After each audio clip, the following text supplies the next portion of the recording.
Alors, bonsoir à tous et à toutes, j'espère que vous allez bien. Je suis Cérine Ouini, chargée de mission cordée de la réussite au pôle diversité et réussite de l'École polytechnique. Et nous avons le plaisir et l'honneur de recevoir ce soir Madame Céline Chalard, qui est conseillère pédagogique au bachelor ici à l'École polytechnique. Elle va nous parler de Parcoursup, comment optimiser sa candidature.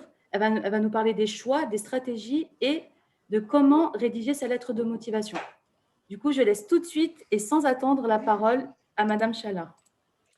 Je vous remercie, merci Cérine. Bienvenue, je ne m'attendais pas à avoir autant de monde et je suis ravie d'avoir, tout ce petit monde. Je me présente, je suis Céline Chalard, je suis conseillère pédagogique, à l'École polytechnique, au bachelor, qui est une formation, post-bac, de l'École polytechnique. De métier, je suis, professeure d'anglais et je suis là ce soir en tant que plutôt connaisseuse de l'orientation, puisque j'ai longtemps orienté mes étudiants en terminale. Pendant mes 12-15 ans d'enseignement. Et l'orientation, c'est vraiment quelque chose qui me tient à cœur parce que je pense que c'est extrêmement important qu'on soit bien accompagné, que vous ayez toutes les chances pour pouvoir faire des carrières et des parcours exceptionnels.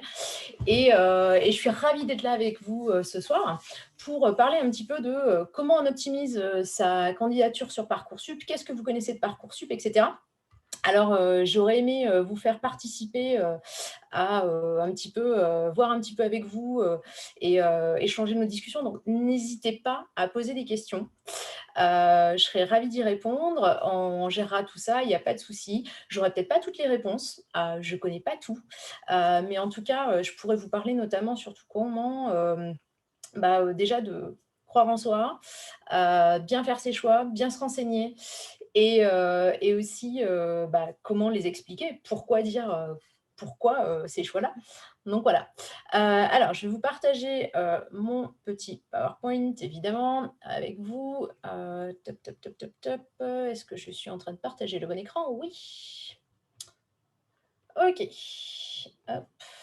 Normalement, c'est bon. Est-ce que vous voyez en mode plein écran ou pas en mode de plein écran? Cérine, est-ce que tu peux me dire ça, du coup? Oui, on voit très bien. OK, super. Donc voilà, donc moi la première chose que je vous dirais avant même de commencer vos vœux sur Parcoursup, je sais qu'il vous reste plus qu'une semaine, c'est pas un souci. C'est vraiment l'idée de d'abord, se connaître. Et je ne peux pas bouger mon truc. Voilà! Alors, pourquoi vous connaître? Tout simplement parce que, ça vous permet de choisir le type de formation qui vous correspond le mieux. Vous savez que tout n'est pas fait pour tout le monde. Je peux prendre par exemple un exemple de ce qu'on est en train de faire, nous ici à l'École polytechnique, versus d'autres types de formations. C'est une formation, je travaille pour une formation, extrêmement sélective, très dure en mathématiques, où on prend, des étudiants, de talent. Beaucoup me disent: «Mais moi, j'hésite avec la prépa, peut-être que je ne ferais pas plutôt une prépa?» S'ils se connaissent bien ces étudiants-là, ils savent s'ils sont capables d'accepter et d'être OK en prépa, la prépa, il peut y avoir de la compétition et cetera. Alors que nous, on a une formation tout aussi intensive qu'une prépa, mais par contre, il n'y a pas cette idée de compétition. Les étudiants ne sont pas en compétition, vers un concours. Donc se connaître d'abord, vous voyez? C'est 2 formations qui sont extrêmement similaires en termes de contenu, d'intensité. Mais après, est-ce que vous vous connaissez bien pour vraiment savoir si, l'une ou l'autre vous correspond le mieux, par exemple? Et du coup, voilà, moi, je trouve que ce qui est, pour d'abord, il faut que vous vous connaissiez qu'est-ce que c'est que se connaître? C'est-à-dire se poser vraiment la question de quoi êtes-vous curieux? Qu'est-ce qui vous intéresse réellement? D'accord?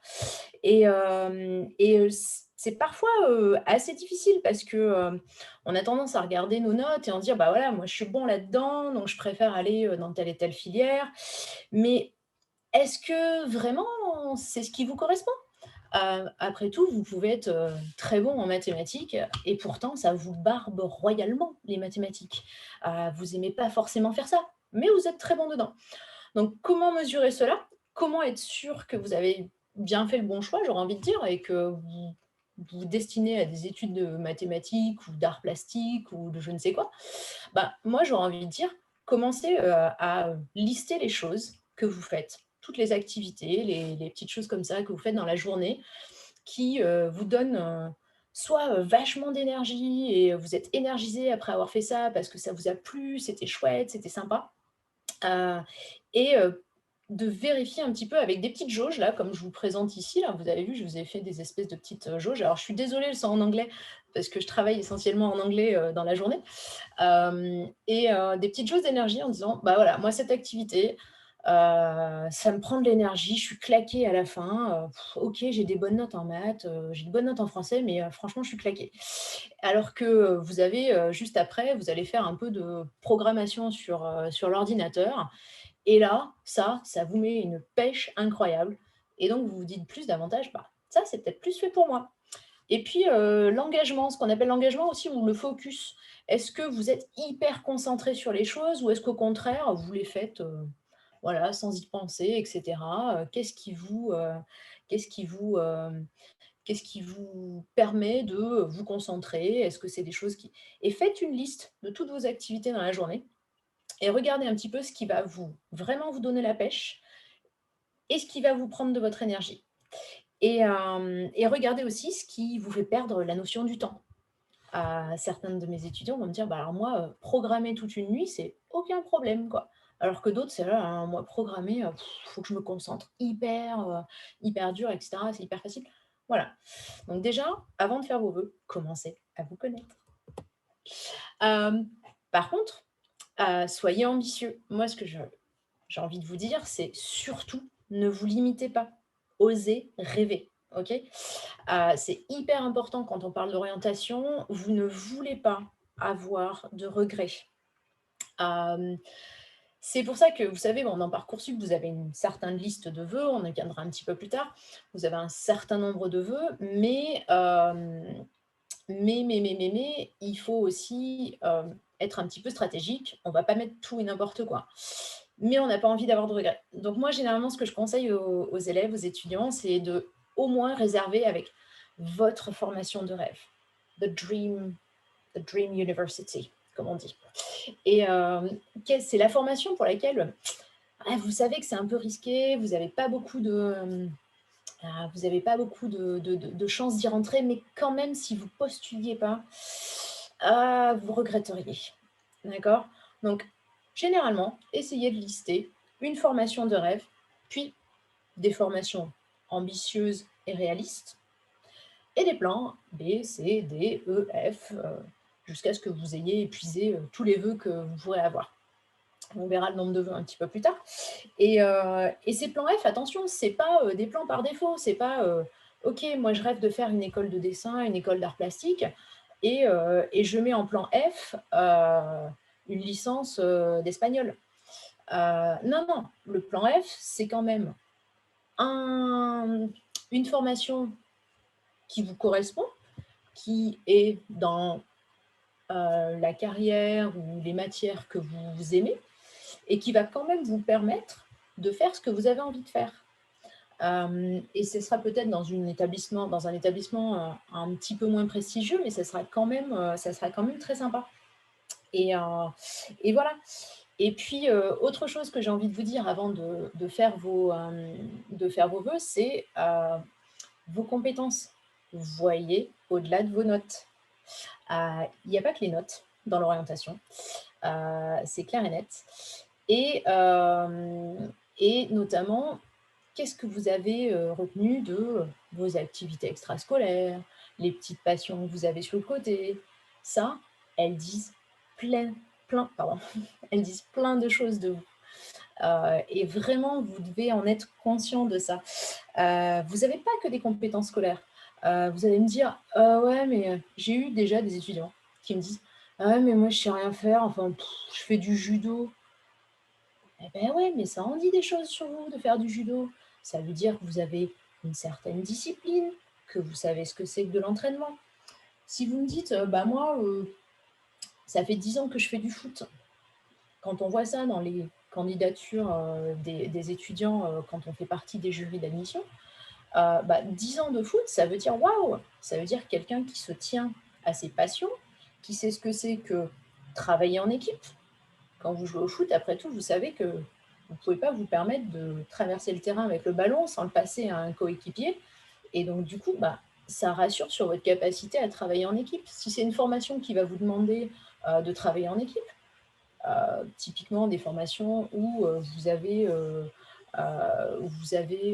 du comment dire, on peut imaginer les formations d'ingénieurs, il y a besoin de ce travail d'équipe parce que vous allez être amené à faire des choses en équipe, à faire des choses en groupe, à faire des travaux en groupe. Et donc, du coup, ça en dit des choses. Si vous me dites que vous faites de la musique, ça veut dire que vous avez une certaine créativité, ça veut dire que vous avez aussi certainement une certaine rigueur. Vous me dites, moi je fais rien, non, ouais, bof, je sais pas, ouais, j'ai un groupe de rap avec les copains.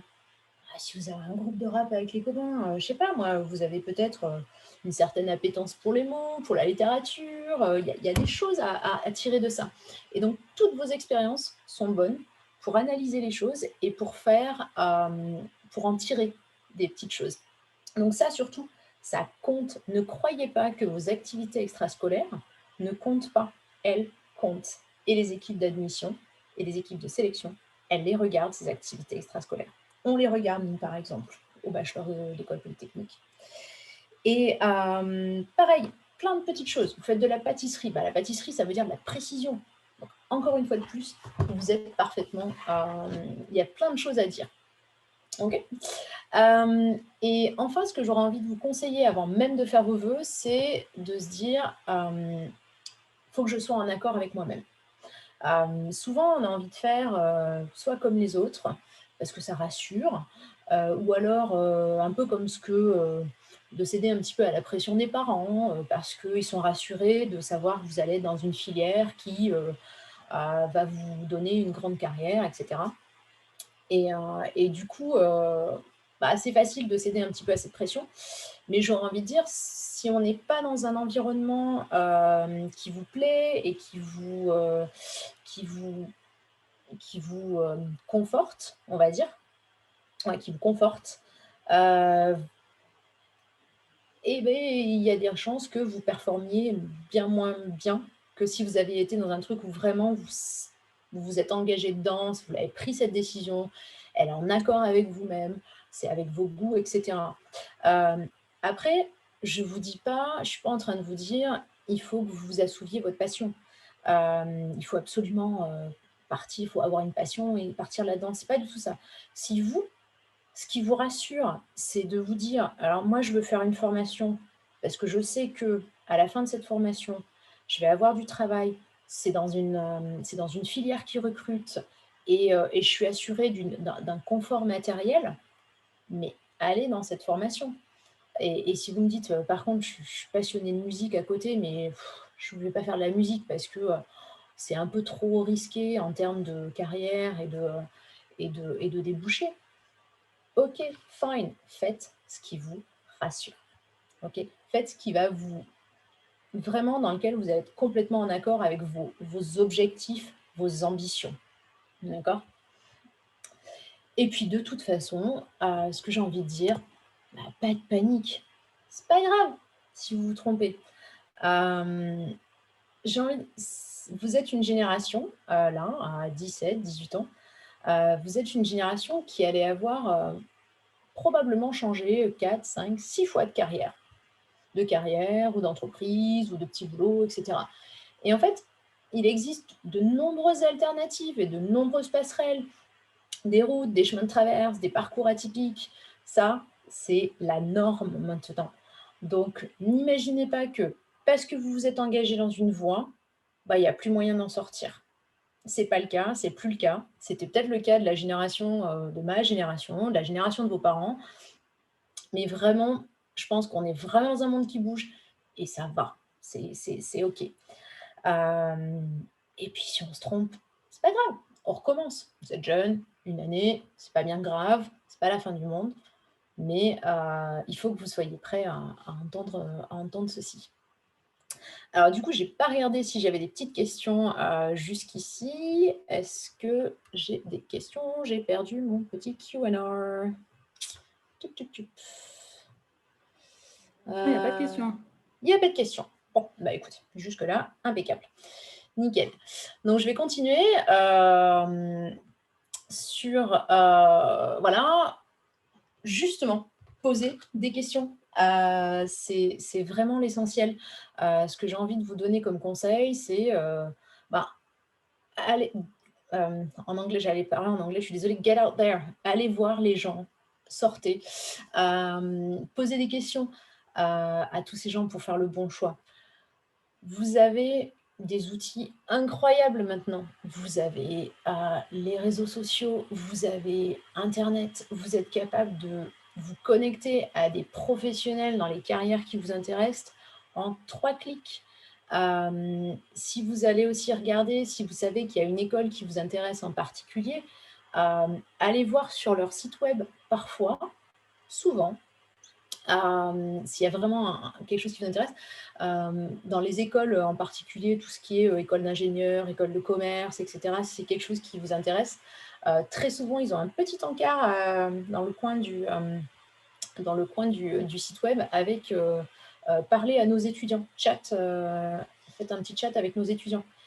Et derrière ce parler avec nos étudiants, il y a des vrais étudiants qui vous répondent et qui vous diront qui répondront à vos questions et qui vous diront, comment c'est dans cette formation-là, est-ce que c'est bien, est-ce que c'est pas bien, est-ce que c'est hyper intensif, est-ce que c'est hyper sélectif, quel genre de personnes, quel genre de profil ils recherchent. Et donc du coup, faites-le, c'est hyper intéressant. Pareil, vous avez quelque chose qui est exceptionnel, vous avez LinkedIn par exemple. LinkedIn, c'est un réseau social professionnel. Alors je sais qu'à 17 ans, on n'a pas trop tendance à aller là-dessus, mais vous pouvez trouver des professionnels dans le domaine qui vous intéresse en un claquement de doigts. Et ça, c'est chouette.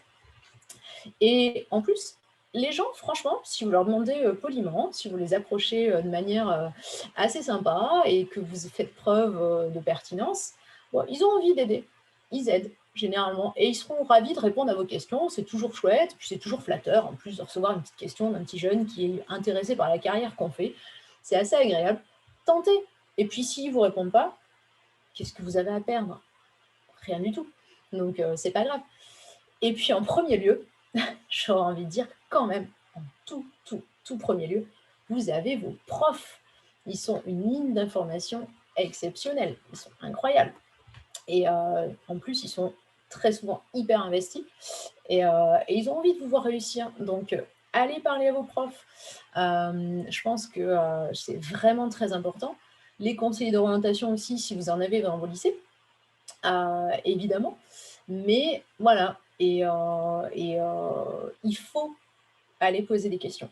OK? Alors, si vous en êtes à l'étape Parcoursup, là, on arrive. Et si vous avez que Parcoursup pour vous renseigner, bon, on va regarder un petit peu comment ça marche.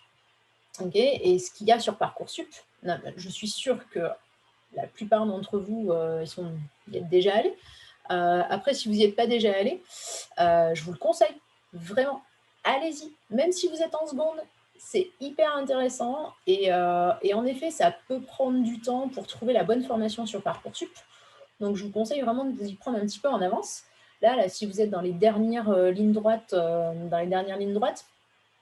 faites en sorte d'accélérer un petit peu le rythme pour pouvoir formuler des vœux qui vous correspondent avant le 11 mars. Parcoursup, c'est vachement bien fait. Alors des fois, ça peut bugger un petit peu sur le moteur de recherche, mais ce qui est plutôt bien, c'est que vous avez tout ça. Il y a énormément de filtres. Pensez à vraiment filtrer ce que vous voulez. Vous avez aussi tout ce petit parcours qui s'appelle formation similaire. Et voilà, quand vous avez tapé, voilà, moi j'ai tapé, je ne sais plus ce que c'était, formation préparatoire à l'enseignement supérieur. C'était les fameuses formations qui vous remettent un petit peu à niveau si vous n'avez pas fait le parcours exact en sortant de terminale, etc.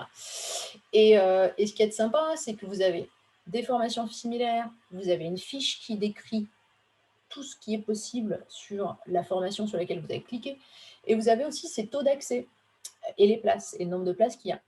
Alors, vous ne vous laissez pas trop impressionner des fois par les taux d'accès et les places, parce que vous ne savez pas qui a postulé à ces formations-là. Et peut-être que cette année-là, l'année dernière en tout cas, c'est les taux d'accès de l'année dernière. Vous aviez pas eu des gens qui étaient extrêmement sérieux à propos de ces formations-là. Il y a eu un taux d'accès étudiant. Après, c'est quand même une très bonne, c'est quand même une très bonne, un très bon indicatif de savoir si c'est très sélectif ou pas très sélectif. Je vais moduler un petit peu ce que je suis en train de dire, mais c'est plutôt chouette. Et chose intéressante aussi que j'ai pas surligné, c'est ce côté, c'est vous voyez aussi d'où viennent les étudiants. D'accord? Donc vous pouvez vous faire, si vous êtes en bac technologique, vous avez, des chances, d'aller, dans ces formations-là, par exemple.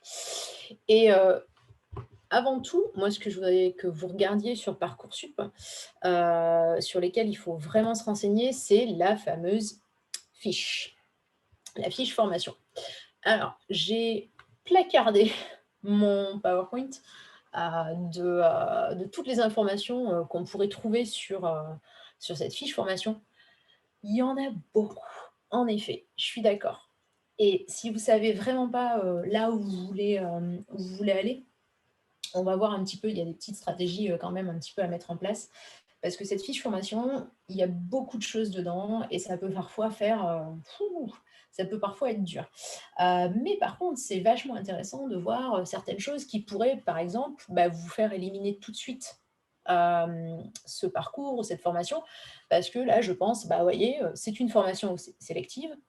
Ok, très bien, je suis plutôt bon dans ma classe, c'est un petit peu, c'est de mon rang, je suis capable d'y rentrer, etc. Ah ouais, mais elle donne pas accès aux bourses de l'enseignement supérieur. Mince alors, parce que moi je comptais dessus. Donc celle-là, paf, vous la cochez. Et il y a plein de choses à regarder là-dessus, sur ce qui peut vraiment vous renseigner. Notamment si vous êtes en seconde et en première, on vous conseille pour le bac 2021 sur ces fiches formation, quoi prendre. Donc si vous êtes en seconde, vous ne savez pas trop où est-ce que vous en êtes, etc. Commencez déjà à utiliser Parcoursup parce que Parcoursup, il est accessible de manière, il est public en fait, le site. Donc commencez à regarder un petit peu Parcoursup pour savoir, OK, moi, c'est les métiers de la santé qui m'intéressent. OK? Donc vous allez regarder un petit peu toutes les formations santé. Qu'est-ce qu'ils demandent pour le bac 2021? Et vous allez le trouver dans un petit encart qui ressemble à... Oups, pardon, excusez-moi. Qui ressemble à ça, qui vous dit, pour réussir pleinement dans cette formation, vivement conseillé d'avoir des mathématiques, physique, chimie. Alors là, ça, c'est pas pour la santé. Je ne sais plus ce que c'était exactement ce que j'avais pris. Il va falloir un enseignement de spécialité, plus compléter des mathématiques, ou alors même les mathématiques complémentaires. Visiblement, c'était quelque chose d'assez scientifique. Et ça, c'est chouette de le savoir dès la seconde, si vous êtes parti, si vous avez quelque chose déjà en tête là-dessus. OK? On vous donne aussi des petites choses qui sont intéressantes, les frais de dossier. Parfois, vous avez des formations dans des établissements privés qui ont des frais de dossier, qui ont des frais de scolarité. Et donc, du coup, il faut que vous regardiez un petit peu tout ça. Des épreuves, est-ce qu'il y a des épreuves, des entretiens? Est-ce qu'il va falloir que vous vous prépariez à un entretien oral? Donc ça peut être aussi intéressant. Vous avez les fameux critères généraux des vœux, vous avez les attendus, et on vous dit ce qui est important, ce qui est essentiel. Vous voyez, niveau académique dans les matières scientifiques, ici, cette formation, c'était essentiel. Niveau d'anglais était très important. Et donc voilà. Sinon, les frais de scolarité, évidemment, les aménagements pour les profils particuliers, il y a une multitude de choses dans ces fiches de Parcoursup qu'il faut que vous épluchiez. D'accord? Pareil, elle vous donne très souvent, si vous visez une école, le site internet de l'établissement. Allez voir sur le site internet de l'établissement pour voir si c'est fait pour vous. D'accord? Hop. Alors, je vois que dans les questions, on me dit: «Peut-on aller sur Parcoursup quand on n'est pas en terminale? Si oui, comment?» Google, Parcoursup, hop, et vous arrivez là-dessus. Si vous voulez, je peux même vous montrer. Top, top, top, top, top. Si je fais échappe, j'y arrive pas. Bon, on pourra regarder ça si vous voulez un petit peu plus tard. Mais oui, allez sur Parcoursup et toutes les formations sont accessibles.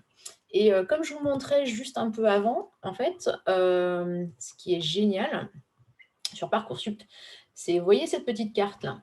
Bah, ça veut dire que vous pouvez délimiter, le territoire dans lequel vous cherchez votre formation. Donc si vous vous dites: «Bah, moi j'ai pas franchement envie de partir loin de chez moi» ou alors: «Bah, j'ai pas les moyens, je préférerais trouver une formation, pour laquelle, je vais toujours vivre chez mes parents» et ben, ça c'est super chouette parce que vous réduisez la carte et du coup, voilà, vous avez des formations, autour de chez vous et ça, c'est plutôt bien. Et c'est ce que je vous disais, si vous êtes un peu perdu sur Parcoursup, pour trouver ce qui vous correspond, c'est soyez stratégique. Pour moi, je vais en dire, commencez par savoir, délimiter un type de formation. OK? CPGE, prépa intégrée dans des écoles, ou bien, BTS, licence, BUT et cetera. Et ça, ce sont les vœux les plus, ces fameux vœux multiples dont je vais parler un petit peu plus tard, et qui du coup vous diront exactement, enfin vous permettent déjà de d'éliminer pas mal de choses sur Parcoursup dans les filtres.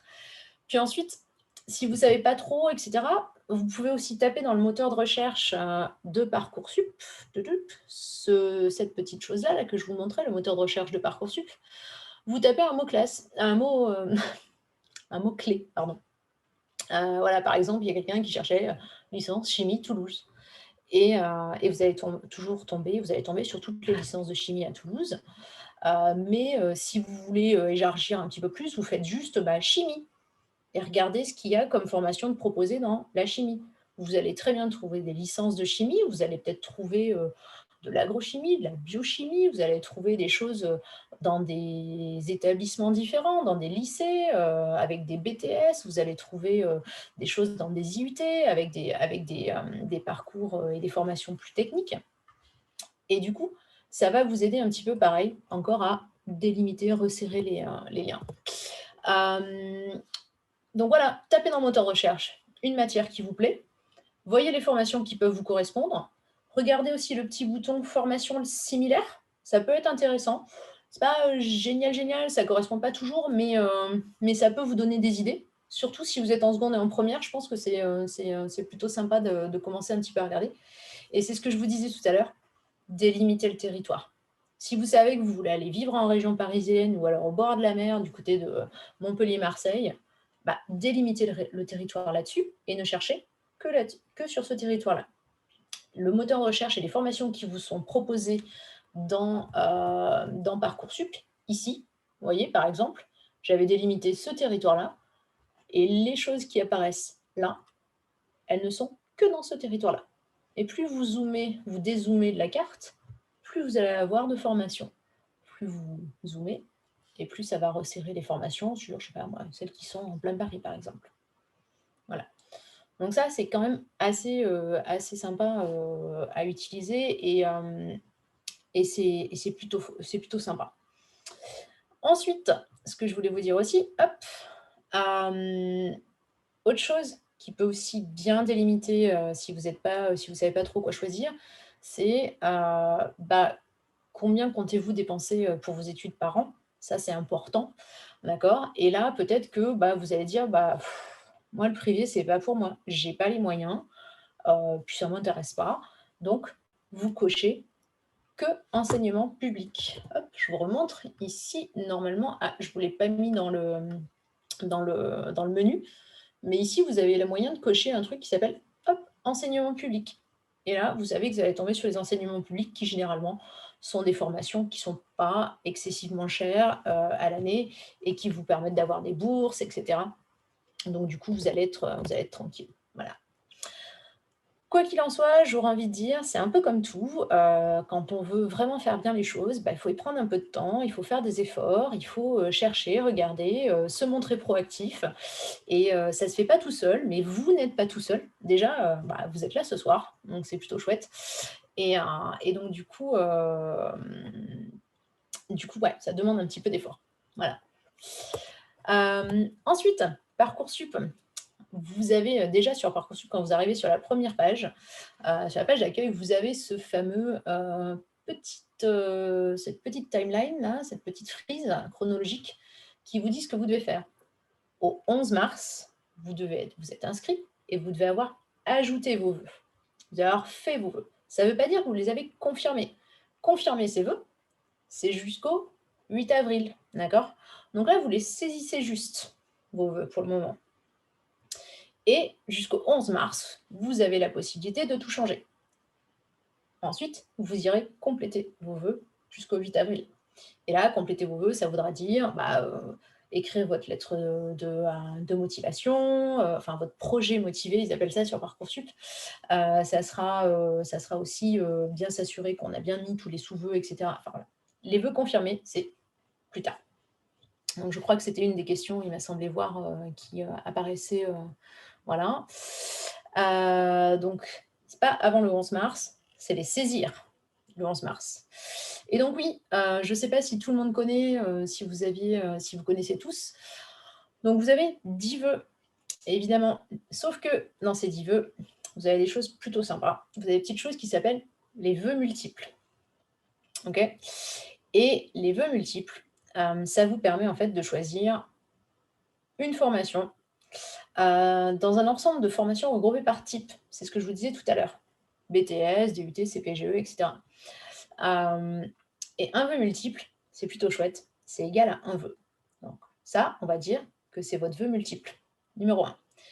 Et vous allez faire 1, 2, 3, 4, 5. Ah, 4 vœux dans ce vœu multiple. Par exemple, je choisis de faire une prépa CPGE à prépa CPGE, pardon, MPCI. Moi, j'ai toujours un doute sur l'ordre des lettres. Je ne suis pas scientifique, en fait. Mais c'est pas grave. Bref, prépa, peu importe, maths physique. Et prépa maths physique, et donc je choisis de la faire. Je postule à Louis le Grand à Paris, je postule à Janson de Sailly, je postule à Sainte-Geneviève, et puis je postule dans mon lycée, pas très loin de chez moi, Blaise Pascal, Clermont-Ferrand. Donc ça, c'est votre premier vœu. Mais vous vous dites, bon, les prépas, c'est sympa et tout, mais quand même, il y a peut-être d'autres trucs qui vont m'intéresser. Donc moi, en fait, voilà, je vais faire un deuxième vœu, puisque j'en ai droit à 10. Allez-y. Mais les sous-vœux, vous en avez 20 au total. Donc vous pouvez y aller. Il y a plein de choses à faire. Donc je vous conseille vraiment d'utiliser ces vœux multiples pour multiplier les chances de trouver la formation qui vous va. Après, tout dépend de ce qu'est votre premier vœu multiple. Mais c'est pareil, en licence, vous avez aussi des vœux multiples qui sont plutôt sympas. Vous allez pouvoir postuler dans plusieurs établissements. Et ça, pour le coup, ça multiplie vos chances d'être pris là où vous aurez envie d'être pris, en fait. Et chose intéressante, c'est qu'il n'y a pas de classement, ni pour les vœux, ni pour les sous-vœux. Il n'y a pas de classement. Donc, c'est pas parce que vous l'avez mis en premier, votre formation, là, ou votre vœu multiple, que c'est ce que l'algorithme et les comités vont se dire, voilà, c'est son premier choix. Pas du tout. Il y a 0 classement. Et c'est pareil pour les sous-vœux, il y a 0 classement. Alors, je vois des petites choses. Je vous ai entendu parler des classes de seconde dont il a accès à Parcoursup. Oui, vous avez accès juste à la liste des formations. Enfin, vous avez accès à plein d'informations sur Parcoursup, liste des formations. Regardez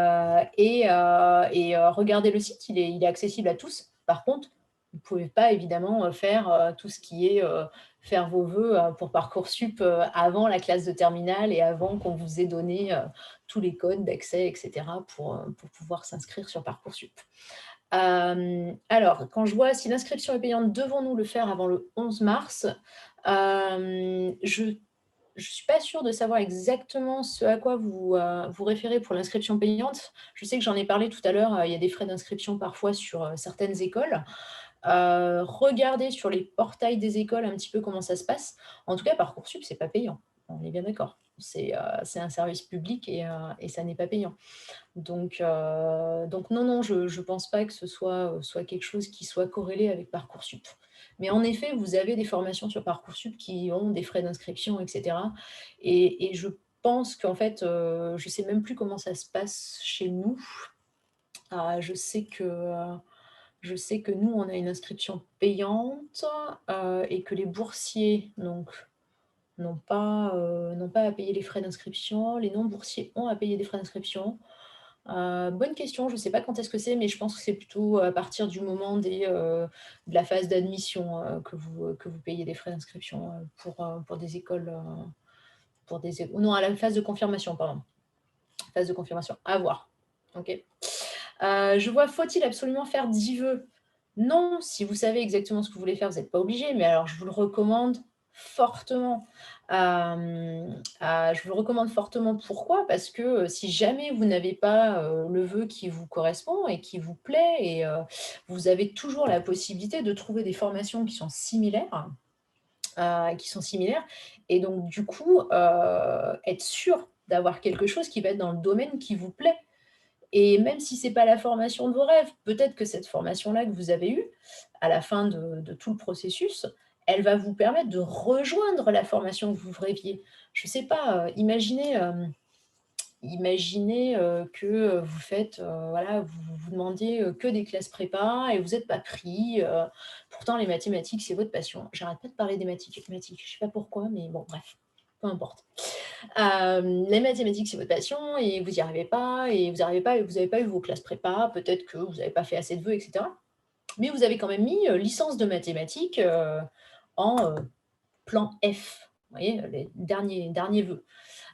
Et c'était votre choix, sécurisé et cetera. C'est une formation non sélective, dans un établissement, régional, par exemple. Il y a beaucoup de licences de mathématiques qui sont non sélectives. Et avec cette licence de mathématiques, bah, peut-être que vous allez pouvoir rejoindre, une école d'ingénieur, puisqu'il y a des passerelles. Donc surtout, surtout, surtout, faites en sorte d'avoir des vœux ambitieux, mais gardez surtout un vœu qui est vraiment, sécuritaire et qui est quasi sûr que vous ayez une formation non sélective, par exemple. Et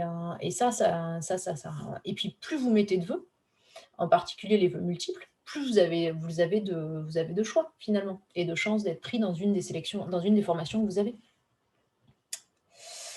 Alors, je vois que j'ai une question vraiment hyper précise sur, le groupe INSA. Y a-t-il des frais d'inscription? Est-ce pour tout le groupe ou par école? Bonne question. Je ne pourrais pas vous répondre là-dessus. Je connais pas les frais d'inscription du groupe INSA. À voir sur leur site internet. Une fois de plus, c'est le genre de choses qui sont inscrites sur les sites internet. Vous pourrez le trouver, je pense, relativement facilement. Ou regardez sur la fiche INSA dans Parcoursup. Allez-y, là, maintenant, et voyez si vous avez des précisions là-dessus. Je suis désolée, malheureusement, je ne peux pas vous répondre, de ce côté-là. Alors, si on continue tout ça, je voulais, vous montrer des petites choses aussi pour voir. Il y a des petites spécificités là-dessus. Petit quiz, et je pensais pouvoir vous faire participer, mais visiblement, on est hyper nombreux ce soir. On est 97, donc ça va être un petit peu difficile de vous faire participer, mais je vous donne un exemple. Vous avez Noé qui demande un IUT de gestion, des entreprises, des organisations dans 6 établissements. Voilà, à l'issue de cette demande, il lui reste combien de vœux, combien de sous-vœux? Il lui reste 9 vœux et il lui reste 6 établissements, 14 sous-vœux. OK? Et vous avez par exemple un autre petit truc, parce qu'il y a des petites choses, des petites spécificités ici et là. Yassamine demande une licence santé, donc c'est les licences PASS, en Île-de-France. C'est important. Dans l'université A, elle ajoute dans ses vœux la même licence dans l'université B, toujours en Île-de-France. Et puis, quand même attirée par la vie près de la plage, elle demande la même licence dans l'université C à Marseille. Combien lui reste-t-il de vœux et de sous-vœux possibles? Est-ce que vous seriez capable de me répondre? Peut-être même dans le chat. J'ai pas regardé les questions du chat ou des choses comme ça. Bref, je vais pas faire durer le suspense hyper longtemps. En fait, les licences PASS en Île-de-France sont un petit peu spéciales. Les sous-vœux des licences PASS Île-de-France ne comptent pas. Donc la licence PASS Île-de-France, c'est un vœu. la licence passe à Marseille, c'est un autre vœu. Et vous pouvez mettre en Île-de-France autant de sous-vœux en licence passe, par exemple. Et donc, vous allez me dire, ah ouais, mais c'est hyper chaud, comment je sais tout ça, moi? Je ne vais pas y arriver. Si en plus, il y a plein de petites spécificités comme ça. Parce que oui, il y en a quelques-unes, des petites spécificités. Alors, c'est très facile de les trouver, ces spécificités. Et puis en plus, bah, pas de panique quand même, parce que Parcoursup, c'est pas si mal fait que ça. Vous avez un petit compteur qui vous dit combien de vœux vous avez fait et combien de sous-vœux il vous reste. Parce qu'en effet, vous avez 10 sous-vœux, et pour un vœu multiple, généralement, vous avez jusqu'à 10 possibilités de sous-vœux. Si vous faites un vœu multiple en apprentissage, si je me rappelle bien, c'est illimité les sous-vœux. Donc vous voyez, c'est encore une autre spécificité. Et donc du coup, bah, heureusement qu'il y a ce petit compteur des fois pour garder un petit peu, pour savoir un petit peu ce qu'il en est. Vous voyez, vœux multiples, ils sont mis par des petites étoiles bleues. Alors j'espère que ça n'a pas changé parce que je sais que mon dossier, là, ma capture d'écran, elle est un petit peu vieille. Là, apparemment, visiblement, la personne a déjà fait 4 sous-vœux parmi les 20 qui lui restent, qui lui sont au total. Donc voilà, pas de panique, tout est plutôt bien fait et c'est relativement facile de s'y retrouver. Et c'est ce que je disais tout à l'heure, bah, moi, j'utiliserais bien tous mes vœux pour mettre toutes les chances de mon côté, vraiment. Quoi que vous fassiez, quelles que soient les écoles, essayez d'en mettre quand même le plus possible dans ce qui vous correspond, histoire d'avoir le plus de chances possible d'obtenir la formation qui vous correspond. OK? Et pour obtenir cette formation qui vous correspond, il y a plein de choses à faire, notamment et surtout chose que j'ai pas mis dans mon PowerPoint, mais qui est quand même très importante, c'est vous pouvez faire plein de choses au moment de la candidature, mais il faut savoir que sa candidature, elle se prépare 1-2 ans avant quand même. Parce qu'il y a aussi les profs qui vont remplir des choses sur Parcoursup. Vos profs, ils vont mettre des appréciations, ils vont mettre vos classements aussi dans votre classe. Où est-ce que vous vous situez dans la classe? Vous avez votre proviseur aussi qui va laisser un avis favorable ou pas sur votre dossier. Et bien ça se travaille aussi. Et comment ça se travaille? Ça se travaille en étant un élève qui est impliqué dans la classe, qui participe, qui se montre motivé qui se montre ambitieux et motivé en vue de sa carrière. Et donc du coup, moi, je vous encourage vraiment, vraiment, vraiment, dès la seconde, d'avoir ça en tête si vous avez des ambitions particulières. Je sais, c'est pas toujours facile, on n'a pas toujours la pleine forme, etc. pour toujours être au top. Mais en tout cas, faites de votre mieux parce que oui, la partie où les profs vont laisser des commentaires sur vos performances, sur qui vous êtes, et évidemment, elle est importante. C'est ça aussi que les écoles et que les formations vont regarder. Et donc si vraiment il y a quelque chose à faire pour les vœux, c'est anticiper, d'accord?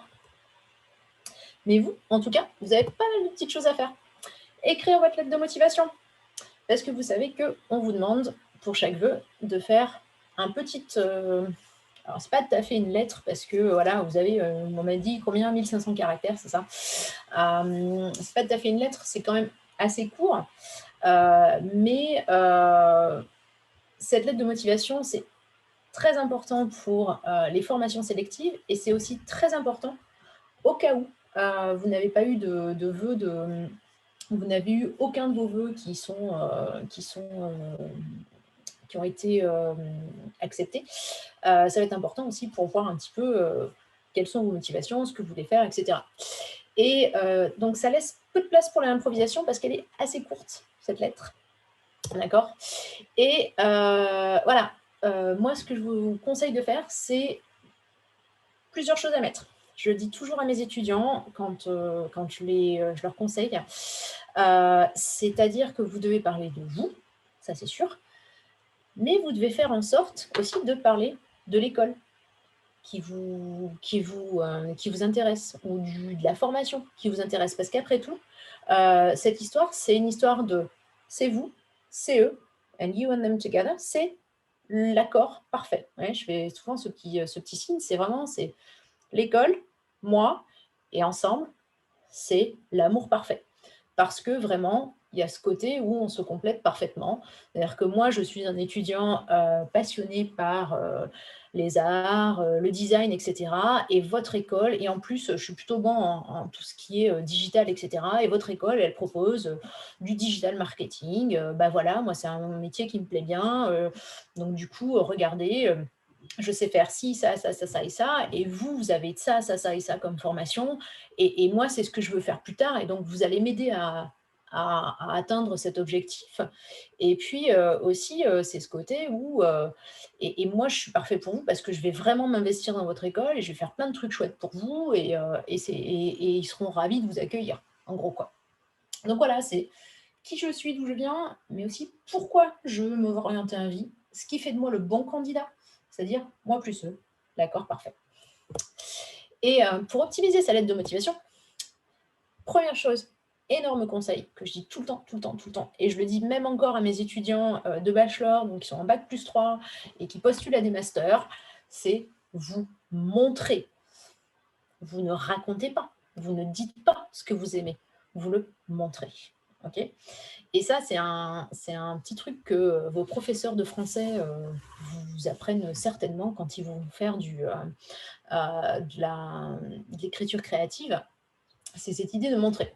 Alors, si vous n'avez pas compris ce que ça veut dire, je vous montre, justement. Voilà, souvent dans les lettres de motivation, je vois ça. J'adore l'art et le dessin en particulier. Eh bien oui, mais moi je lis ça, mais je ne suis pas obligée de vous croire. Qu'est-ce qui me dit que vous adorez l'art et le dessin en particulier? C'est chouette, hein, vous avez l'air motivé, mais moi, je ne sais pas quoi. Je ne suis pas convaincue. Ouais, ouais. Alors, j'aurais envie de dire, comment vous feriez pour que ce soit beaucoup plus parlant? Ben, vous le montrez. Montrez-moi que vous adorez l'art et le dessin. Si vous m'écrivez un truc comme ça, ben là, ça y est, je suis convaincue. Je prends des cours de dessin depuis l'âge de 5 ans et cette passion a été nourrie par mes nombreuses visites au musée d'art moderne de ma ville. Et là, vous m'avez montré vraiment que vous êtes passionné par l'art. Si vous me dites, moi je suis passionné, ouais, pas très convaincant. Par contre, si vous me dites et vous me listez tout ce que vous avez fait en fonction de ça, bah là, pour le coup, vraiment, c'est hyper intéressant et ça attire l'attention. J'en ai plein d'autres comme ça que je peux vous montrer. Très tôt, les mathématiques m'ont passionnée et j'ai excellé dans cette matière. Ok. J'ai souvent des étudiants passionnés, moi, dans mes lettres de motivation que je reçois. Mais qu'est-ce qui me dit que vous êtes passionné? Bah, une fois de plus, essayez de montrer ce que vous avez fait. Voilà. Très tôt, c'est toujours pareil, si vous voulez. Regardez, d'ailleurs, il n'y a pas la même longueur de phrase. J'ai pu exercer ma passion des mathématiques en classe en obtenant une moyenne constante de 18, la chance, comme à la maison, en m'abonnant à la revue Cosinus. Alors, vous voyez, c'est des choses comme ça auxquelles vous penseriez peut-être pas dans votre lettre de motivation, mais il faut que vous pensiez à ce que vous avez fait aussi en dehors de classe, qui va montrer votre passion. L'idée, c'est de vraiment voir à quel point vous êtes acteur dans votre orientation et à quel point vous avez été acteur depuis longtemps et qu'on voit cette passion, cette motivation, etc. Pareil, on va utiliser des adjectifs pour se décrire, et ça c'est chouette, mais dynamique, investie et ouverte aux autres, ma place est à coup sûr au sein de votre formation. Ouais, bah, moi j'en suis pas très sûre quand même, quoi. Qui me dit que vous êtes dynamique et investi? Alors, comment vous allez me montrer ça? Vous avez peut-être des choses à dire sur dynamique et investi. Listez les choses qui montrent que vous êtes dynamique. Par exemple, et ça c'est des exemples, mais j'aimerais vraiment que vous essayiez de comprendre et que vous voyez bien quelle est la différence entre les deux. Vous me dites que vous êtes dynamique, je ne suis pas obligée de vous croire. Vous me dites que vous faites de nombreuses activités extrascolaires. Je peux le voir sur votre CV. Football, judo, guitare. Ça fait beaucoup quand même, en plus de combien on a d'heures de cours en terminale 28-30. D'accord? Donc ça, c'est intéressant. Je vois que la jeune fille, elle est capable de, jongler entre, plein d'activités, ainsi que mon investissement en tant que déléguée de classe. Waouh, elle était déléguée de classe, ça veut quand même dire que, elle s'est investie pour les autres, elle a fait des choses, en plus de ses activités extrascolaires, ça fait beaucoup tout ça, bon, elle a peut-être bien j'ai ses notes sous les yeux, visiblement elle a bien mené sa barque, ça marche bien et je suis certaine, bah, en ma place, ah tiens, j'ai laissé le SCP, c'est pas grave. Et oui, c'est pas non, c'est pas ça que je voulais vous dire, pardon, excusez-moi. J'ai laissé le SCP pour, exactement pour cette raison, c'est-à-dire à votre formation. Mais qui me dit, moi, que vous avez écrit cette lettre de motivation pour moi, pour ma formation, moi qui suis, qui lit vos lettres de motivation, je veux être sûre qu'elle est bien destinée à moi, cette, lettre de motivation, qu'elle soit pas générique, que vous savez bien où vous allez mettre les pieds. Vous savez que vous allez mettre les pieds à l'ESCP, donc on cherche des gens, je sais pas, dynamiques, investis, ouverts aux autres, avec une expérience internationale et cetera. Donc, il faut que l'école, la formation, elle voit que vous savez où vous mettez les pieds. Et c'est pour ça que je vous disais, il faut parler de vous, mais aussi il faut aussi parler d'eux. Il faut que ce soit personnalisé. C'est pas, une lettre générique, la lettre de motivation que vous allez faire, sur Parcoursup. Il faut qu'elle soit vraiment adaptée à chaque vœu que vous faites. Alors évidemment, il va y avoir des choses qui reviennent. Votre présentation, qui vous êtes et cetera, elle va toujours être la même. Donc vous avez forcément un paragraphe, vous allez pouvoir réutiliser. Par contre, bah, il y a d'autres choses, il va falloir les moduler un petit peu en fonction des formations auxquelles vous avez postulé. Là, si vous me dites au sein de votre formation, ouais, il s'adresse bien à moi, on en est sûr? Ah, si vous me dites à l'ESCP, OK, bon, bah là, c'est bon, je sais qu'on parle de l'ESCP, c'était une motivation pour moi. Donc voilà. Alors, je vois qu'il y a plein de petites questions qui commencent à être listées. Je vais voir s'il y a des petites choses. Caractère minimum pour une lettre de motivation. Je ne suis pas sûre qu'il y ait nombre de caractères minimum. Là, comme ça, de tête, je ne me rappelle pas d'un nombre de caractères minimum. Mais en tout cas, ce que je peux vous dire, c'est que si vous faites des formations sélectives, si vous avez une formation sélective et que vous laissez juste 3 lignes, ça, vous n'allez pas pouvoir raconter grand-chose. Vous n'allez pas pouvoir, vous allez pas pouvoir «vous vendre» entre guillemets et convaincre les gens. Donc, un petit paragraphe de 4-5 lignes, c'est pas assez. Vous devriez vraiment avoir généralement ce que je dis et ce que je disais à mes élèves de terminale, c'était: «Vous devez avoir un paragraphe à propos de vous, un à propos de eux, la formation et un à propos de vous et la formation ensemble, à quel point c'est top. C'est, l'accord parfait. Alors c'est comment je dirais? Un peu rébarbatif et un peu, trop, noir et blanc, on va dire, ça, un peu trop manichéen. Mais ouais, il faut quand même qu'il y ait un petit peu de tout ça. Voilà. Lettre de motivation pouvait être complétée jusqu'au 8 avril, mais qu'il était préférable de la remplir avant le 11 mars, date de fin des vœux. Pourquoi? Pas forcément. Alors là, je suis pas sûre pour le coup, comme je suis plus dans le cercle Parcoursup, j'aurais envie de dire, allez voir vos profs. Normalement, les lettres de motivation, il me semblait que c'était jusqu'à la confirmation. Mais il faut que je vois. Faudrait que je revoie. Si votre vœu d'orientation n'a pas de rapport avec nos activités extrascolaires, est-ce qu'elles sont importantes à indiquer? Oui, c'est ce que je vous disais tout à l'heure. OK? Si vous me dites: «Je fais de la pâtisserie» et que vous allez postuler pour, je sais pas moi, une école de, j'en sais rien, de chimie, on va dire. Pour le coup, ouais, non, ça pâtisserie, chimie, ça a pas grand-chose à voir, mais en fait si. Hem, il y a cette idée d'être hyper précis, analyser dans vos activités extrascolaires les compétences que vous avez développées. Ces compétences, elles sont forcément transversales. On parle de compétences d'esprit d'équipe, OK? On va parler de compétences, organisationnelles. On va parler de compétences d'esprit de synthèse, d'analyse. Je ne sais pas ce que vous faites, moi, comme activité extrascolaire, mais généralement, tout ce qui est sport aussi, il y a cette idée de compétition, d'avoir l'esprit compétitif, mais parfois d'équipe. Quand c'est le sport, il y a aussi cette idée d'avoir une certaine discipline. Si vous maîtrisez des gestes, je ne sais pas, vous faites de la natation synchronisée, par exemple, ça demande une discipline, vous voyez, de la précision des gestes, etc. Voyez ça, essayez d'analyser. Si vous avez du mal à le faire, parlez-en avec d'autres personnes, parlez-en avec des adultes qui, eux, ont peut-être davantage la capacité à voir les choses comme ça. Parlez-en à vos profs qui sont aussi capables de voir ce que vous pouvez tirer de ces activités extrascolaires. Et je peux vous assurer que dans les formations sélectives, c'est quand même assez important, ces petites activités extrascolaires, parce que ça en dit long de vous. Ça en dit très long de vous.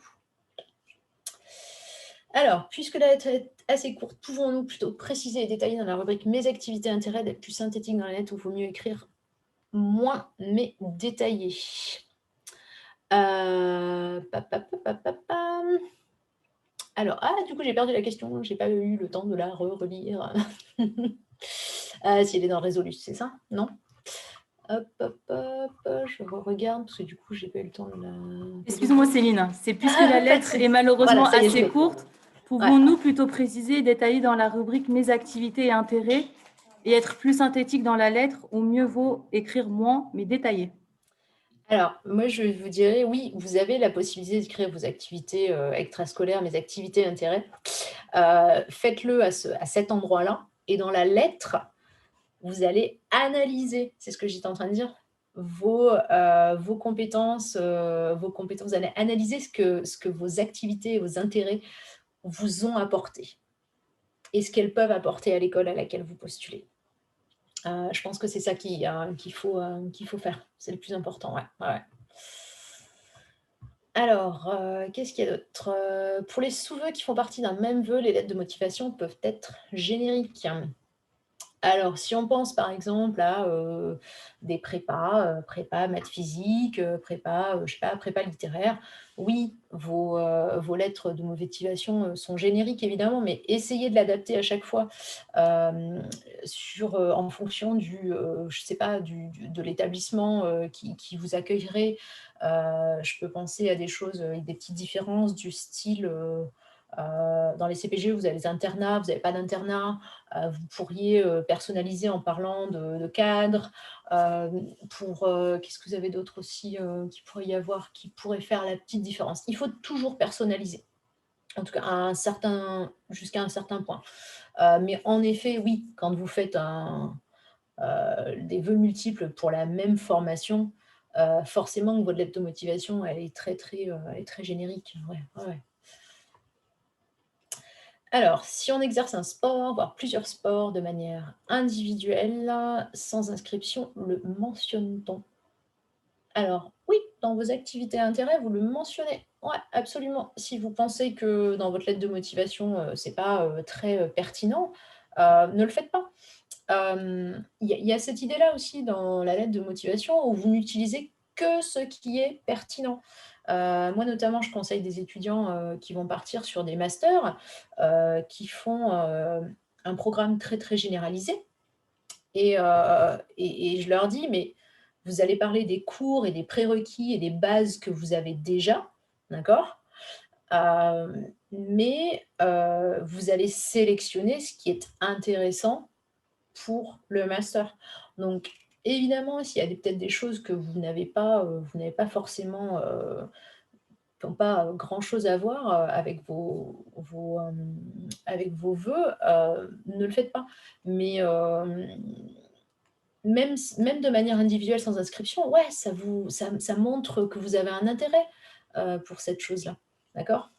Alors après, vous inventez pas non plus une vie, hein. C'est pas parce que vous tapez dans le ballon 2-3 fois par semaine avec les copains comme ça à la sortie de l'école que vous allez dire: «Ah, je fais du foot depuis 10 ans». Non, non, mais dites que montrez que vous avez un intérêt pour, je sais pas, telle et telle chose. Si c'est un peu plus exceptionnel, si ça sort du lot, si c'est atypique en plus, ça peut être super intéressant. Les choses qui sont atypiques montrent bien votre personnalité, justement. bah, que vous êtes peut-être pas, quelqu'un qui est un suiveur, que vous avez une certaine originalité, que, je sais pas, il y a plein de choses à dériver de ça, quoi, en fait. Ouais. Alors, comment faire pour pallier face au nombre restreint de caractères? Eh ouais, aller droit au but. Surtout, ne vous perdez pas dans des détails qui ne sont pas intéressants. Là, je vois, par exemple, j'ai fait des phrases très longues. Je pense que je peux, réduire ça, en la retravaillant, ma phrase. Pour moi, une lettre de motivation, alors, je sais que sur Parcoursup, c'est un petit peu différent, mais je pense notamment aux lettres de motivation qui sont faites pour des écoles, pour des formations très sélectives. Ça s Je dis souvent à mes élèves, heu, c'est, la quatrième, voire la cinquième, le cinquième brouillon qui est le bon, généralement. Ça se retravaille et vous pouvez synthétiser de plus en plus. Donc vous commencez à l'écrire, vous vous dites: «Ah ouais, mais là, c'est beaucoup trop long, quoi». OK, vous la laissez de côté pendant 1 ou 2 jours ou quelques heures, hein, si vous y avez passé des heures. Vous la laissez de côté un petit peu, vous revenez dessus avec l'esprit un peu plus clair et vous voyez ce que vous pouvez écrémer. OK? Et faire ça plusieurs fois et vous allez voir que vous allez arriver, certainement à synthétiser, plein de choses. Là, par exemple, très tôt, j'ai pu exercer ma passion des mathématiques. Voilà, par exemple, j'ai certainement pu dire ça. Je pourrais pu dire ça de manière bien plus synthétique, hein. Hem Très tôt, je sais pas, très tôt, j'ai adoré les mathématiques. Ouais, c'est pas génial, mais, voilà. Vous voyez, comme ça de tête, j'y arrive pas parce que je suis en train de faire autre chose, que je suis en plein dedans et cetera. Alors que si je la laissais, reposer, 2-3 heures et que je reviens dessus, je dois pouvoir la synthétiser, un petit peu plus, quoi. Hem, je dis souvent aussi, éviter, je crois bien que il me semble que j'avais une dernière slide que je ne vous ai même pas montrée. Hop, hop, hop, ouais, voilà, c'était ça. Je vous dis pas de phrases négatives, des verbes actifs. C'est pas, «je suis», «j'ai vu», «on m'a donné», «on m'a inscrit au foot». Non, on vous a pas inscrit. Vous, vous êtes inscrit au foot, d'accord? Montrez que vous êtes proactif. Toujours aussi, être positif. Je n'ai pas pu, suivre, l'option art, dans mon lycée car elle n'était pas ah, c'est pas grave. Malgré, le manque d'options d'art dans mon lycée, j'ai pu faire ci, j'ai pu faire ça et cetera. Hem, Évitez les phrases négatives, d'accord? Tout est une question de perception. Montrer des verbes actifs, c'est ce que je vous disais. Évitez les voix passives, des adjectifs positifs. Et ça, c'est, aussi comme ça qu'on va, droit au but, voilà. Mais après, c'est pareil, les adjectifs, n'en mettez pas trop, hein, faites pas, si vous êtes hyper limité, voyez ce que vous pouvez écrémer. Les adjectifs, certains adverbes, certains compléments circonstanciels, de lieu, de temps, est-ce qu'ils sont vraiment utiles? Est-ce que vraiment ça apporte quelque chose à ma phrase? Et voyez ce que vous pouvez enlever, voilà. Alors, qu'est-ce que j'ai d'autre? Si on fait par exemple de l'athlétisme seul quotidiennement, mais pas en club, possible de le mettre dans la lettre de motivation. Pourquoi pas? Si vous êtes capable de me justifier que, si vous êtes capable de montrer qu'il y a une certaine, que vous vous tenez à une discipline, c'est-à-dire que certains d'entre vous, voilà, vous me dites de l'athlétisme, je sais pas, le matin, pour vous, c'est hyper important, de faire votre sport parce que, ça vous entretient, ça vous énergise et cetera. Si vous êtes capable de le faire valoir, de montrer que vous avez cette discipline-là, je pense que ça dit des choses de vous. Quelqu'un qui fait, les choses, on va dire, gratuitement. C'est pas gratuit, parce que vous pensez à votre santé, vous pensez à votre voilà, ça dit des choses de vous. Si vous, par exemple, je sais pas moi, postulez, pour, des études, dans la santé, ça peut être intéressant, ouais, en effet. Mais faut arriver à le tourner, ouais, ça peut pourquoi pas.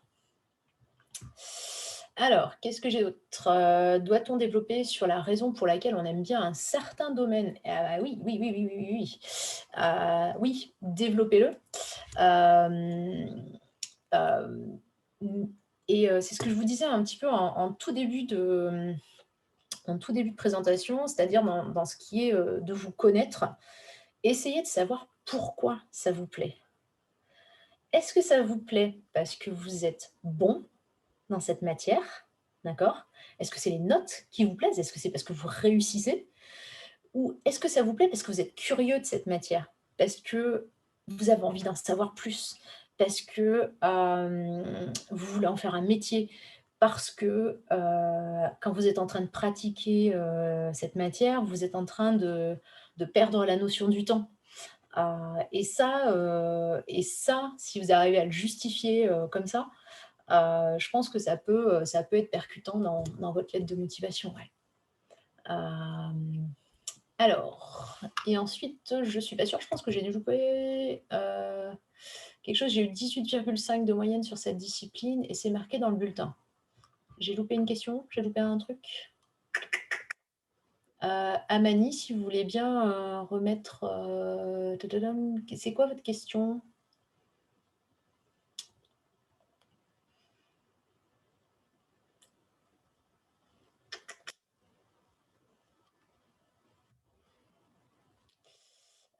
Si on fait par exemple, de l'athlétisme quotidiennement, mais pas en club, et j'ai eu 18,5, Ah! OK, donc en gros, votre pratique de l'athlétisme fait que vous avez eu 18,5 en sport, c'est marqué dans votre bulletin, c'est ça? Je suis pas tout à fait sûre d'avoir compris la question. Ouais, et si vous avez 18,5 marqué dans le bulletin, oui, en effet, ce qui est marqué dans le bulletin, c'est pas forcément, intéressant de le remettre, mais d'insister dessus, oui, carrément, carrément. Voilà. J'espère que j'ai répondu à votre question, je suis pas sûre d'avoir, et du coup, c'est la perdue. Perdue.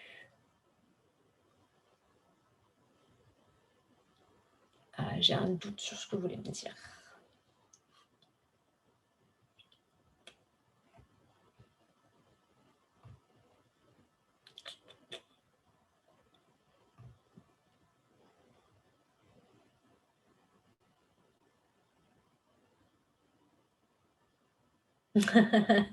Eh oui, les fautes de frappe. Tiens, j'en ai pas parlé de ça, justement en parlant de fautes de frappe.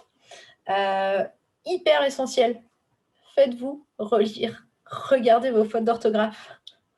En effet, les fautes de frappe, c'est un peu difficile, c'est un peu pénible. Ça montre aussi des choses de vous, ça montre peut-être que vous avez fait les choses en vitesse, trop vite.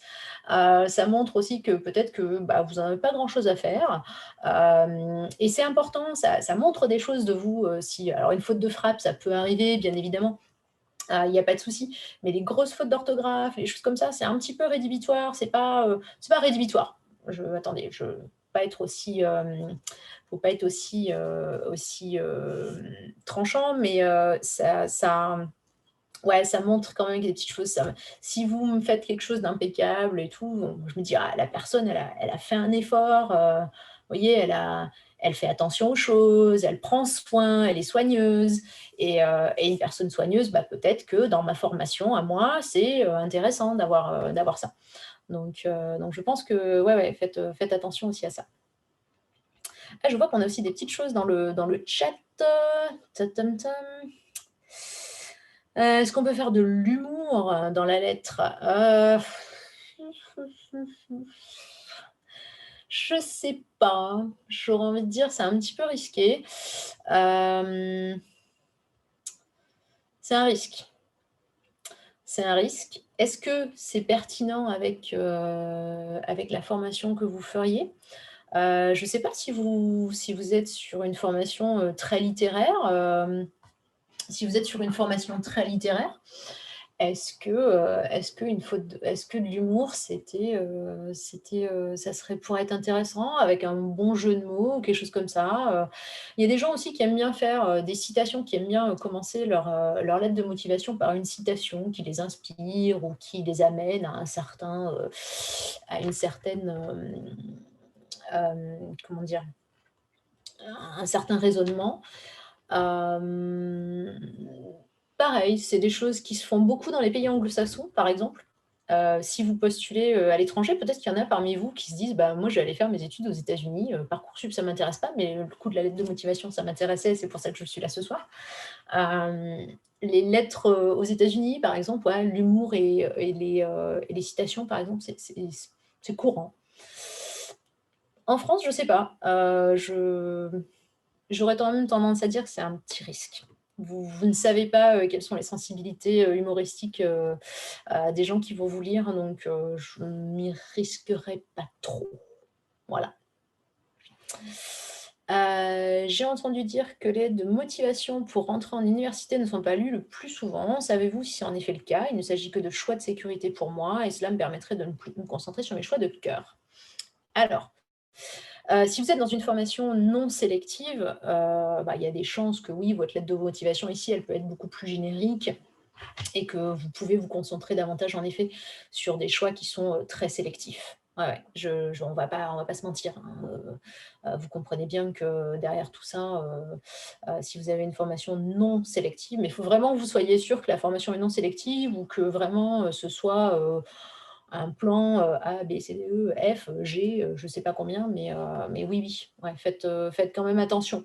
De toute façon, si vous avez fait votre lettre de motivation pour vos formations de cœur, ça va pas être très difficile de faire une bonne lettre de motivation pour, la formation qui est un plan de sécurité, ouais. Conseillez-vous de remplir la totalité des rubriques activités et centres d'intérêt ou peut-on laisser certains encadrés vides? Alors, bah, c'est normal les encadrés vides, vous pouvez pas avoir tout fait. Donc oui, oui, vous pouvez laisser des encadrés vides. Après, je vous invite quand même à être honnête et à répondre à tous ceux, enfin et à lister tout ce que vous avez fait.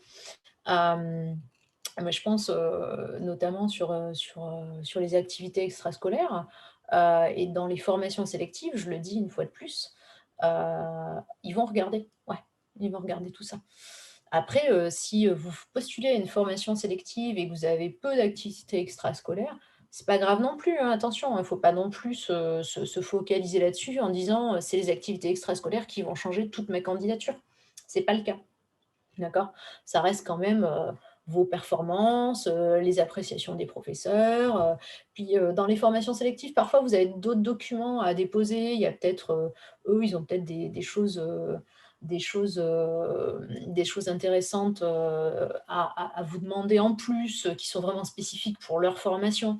Nous, je sais qu'au bachelor, on demande des choses en plus puisque, on est une formation, tout en anglais. Donc, la lettre de motivation de Parcoursup, on la regarde, mais on demande aussi une lettre de motivation en anglais, pour voir que vous ayez bien, la capacité de faire vos études en anglais, pour voir si, vous avez, heu, vous avez une appétence scientifique, qui est vraiment très précise et pourquoi vous vous intéressez au bachelor de l'École polytechnique, par exemple. Donc voilà, vous pouvez laisser des encadrés vides, dans nos candidatures parfois. Ici à Polytechnique, on a des encadrés vides, mais on sait très bien et c'est pas pour autant que l'élève, il sera refusé parce qu'il manque des choses ou ils ont pas fait ça. Tout le monde ne peut pas avoir la possibilité d'avoir fait, 5 activités extrascolaires, tout le monde ne peut pas avoir la chance, d'avoir, participé à des olympiades de mathématiques, donc ouais, non, c'est pas un souci.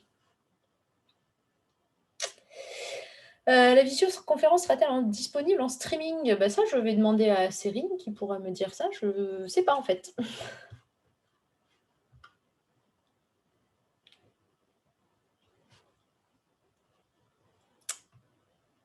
Et je sais pas, on a perdu Céline. Je peux pas vous répondre, je sais pas du tout. Je sais qu'elle est enregistrée, ça c'est sûr. Parfait et elle sera sur la chaîne YouTube. Eh ben, c'est chouette. Excuse-moi. Pas de souci, non, non, non, mais pas de souci, pas de souci, pas de souci. Voilà, moi je crois que j'ai dit, bah, tout ce que j'avais un petit peu à dire. Hésitez pas si vous avez d'autres questions, je suis encore dispo, il y a pas de problème. Je vais arrêter mon partage d'écran. Non, pam, pam, pam. Hop et voilà. Est-ce qu'il y a des questions auxquelles j'ai pas répondu dans le chat peut-être? Ah, comment prouver qu'on aime les matières scientifiques dans la lettre de motivation si on n'a pas d'activité en rapport? Mais si, vous avez toujours des choses en rapport. vous avez lu des articles, vous avez participé au kangourou des mathématiques, vous connaissez des choses autres qui sont pas forcément, qui font pas forcément partie de votre, de vos cours, j'ai perdu, du programme, pardon. Heu, vous êtes fasciné par un sujet en particulier, je ne sais pas moi, l'intelligence artificielle et vous savez ce que c'est que, un réseau de neurones, enfin voilà, voilà, il y a plein de choses pour le montrer. Montrer que vous avez, montrer que vous vous intéressez à vos cours déjà. Déjà, oui, déjà rien que ça, si vous êtes capable de montrer que vos cours, vous les avez compris, ça vous intéresse et vous savez ce à quoi ça mène et ce à quoi ça fait, référence, déjà vous êtes bon, quoi. Voilà. Qu'est-ce que peut-on avoir votre mail SVP? Ouais, c'est facile à trouver mon mail en fait, vous l'aurez sur le site, de l'école polytechnique. Après, je suis quand même assez occupée avec tous mes étudiants, mais si vous voulez, oui, vous pouvez toujours me contacter, via, le pôle diversité et cetera, voilà. Beh, c'est moi qui vous remercie en tout cas pour les remerciements, qui vous remercie de nous avoir, rejoints. Peut-on intégrer l'X après votre bachelor? Ah ah! Bonne question. Oui, oui, c'est faisable. Le bachelor, de l'école polytechnique, c'est une licence en c'est un grade de licence et vous savez, je vous parlais de passerelle tout à l'heure, ben, quand vous sortez d'une licence, on est considéré comme une formation universitaire et vous pouvez passer le concours, du cycle ingénieur polytechnicien via, le concours, filière universitaire française et donc oui, on a déjà eu des bachelors qui ont intégré le cycle ingénieur par la suite. C'est pas forcément ce qu'ils veulent faire, souvent, parce ils ont déjà fait 3 ans à l'X, mais oui, c'est faisable et ça montre, voilà, en effet, que ces fameuses passerelles, elles existent. Voilà. Est-ce qu'il y a d'autres choses?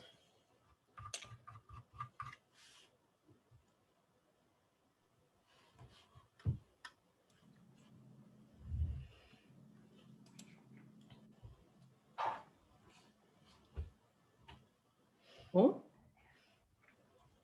Bah, j'ai l'impression qu'il y a plus de questions. Bah, en tout cas, voilà, moi, je suis ravie d'avoir répondu à ça. J'espère que, bah, je vous aurai un petit peu aidé, dans ces choix et cetera, et puis encore une fois de plus, je vous encourage vraiment, vraiment, vraiment à parler à l'équipe pédagogique qui vous entoure, vos profs, d'accord?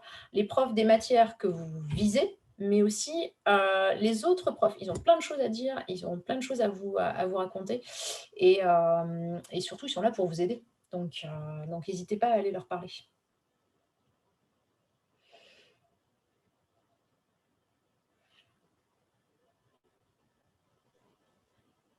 il y a encore une question. Ah, il y a encore une question, ouais. Alors, le redoublement peut-il impacter le fait que l'on soit accepté dans une école ou pas?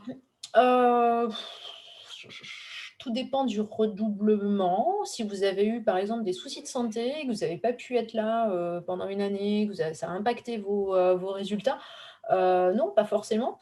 Après, si vous visez quelque chose de très, très sélectif, où on vise de l'excellence et que vous avez redoublé parce que, là, dans une des années de lycée, parce que vous avez, mal performé et cetera, bah, tout dépend de la justification, tout dépend de ce qui s'est passé. Est-ce que c'est parce que vous avez redoublé parce que vous n'aviez pas les bases? Ou est-ce que c'est vous avez redoublé parce qu'il y a eu quelque chose à ce moment-là, qui a fait que vous ne pouviez pas faire de votre mieux, et avoir les notes que vous auriez pu avoir? Voilà, tout dépend.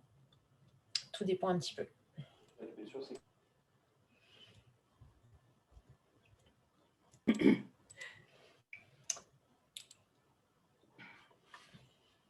Bon, bah écoute, merci Ouais, beaucoup je vois que Céline. pas de souci, moi ça m'a fait Pour, très plaisir d'être là. ouais, merci beaucoup pour ta présentation. Merci d'avoir répondu aussi de manière aussi précise aux questions qui ont été posées. Du coup, on vous souhaite à tous une excellente soirée.